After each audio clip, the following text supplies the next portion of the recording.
Hello my lovely viewers, Assalamu alaikum. কেমন আছেন সবাই? Welcome to my channel.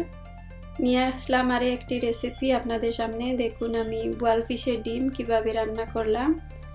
আপনারা এইভাবে রান্না করে দেখবেন, খেতে খুব টেস্টি হয়। এভাবে ট্রাই করবেন আপনারা।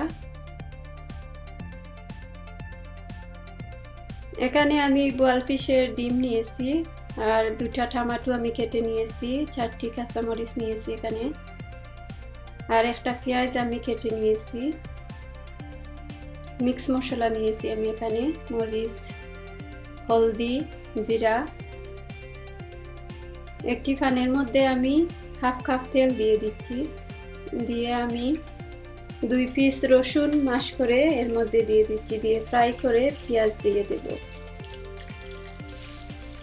এখন আমার পেঁয়াজ দিয়ে দিচ্ছি, দিয়ে আমি ভালো করে নেড়ে নেব।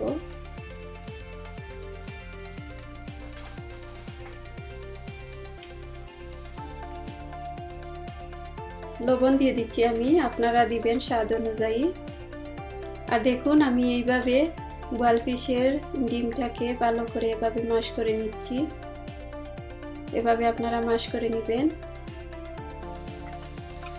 দেখুন পেঁয়াজ ব্রাউন কালার হয়ে গেছে, সিদ্ধ হয়ে গেছে। এখন আমি মাশ করে নিচ্ছি।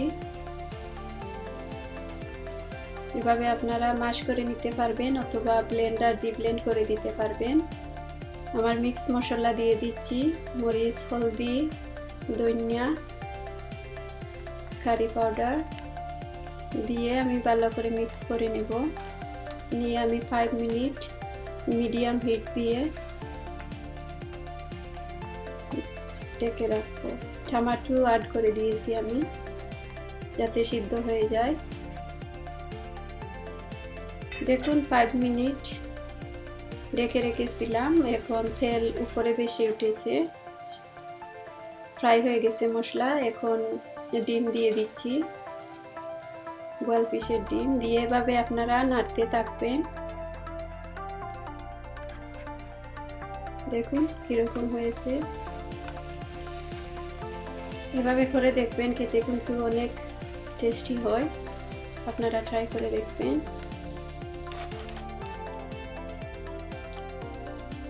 দেখুন আরও 5 মিনিট আমি ঢেকে রেখেছিলাম। এক ফিশ কিন্তু খুব তাড়াতাড়ি সিদ্ধ হয়ে যায়। আমি ধনিয়া পাতা দিয়ে নেড়ে চেড়ে নামিয়ে ফেলবো। রেডি হয়ে গেছে আমার বোয়াল ফিশ এগ কারি রেসিপি। আপনারা এভাবে ট্রাই করবেন। আর প্লিজ আমার চ্যানেলটা ভালো লাগলে আপনারা যেভাবে আমাকে সাপোর্ট করে যাচ্ছেন এইভাবে সাপোর্ট করবেন, আমার সাথে থাকবেন।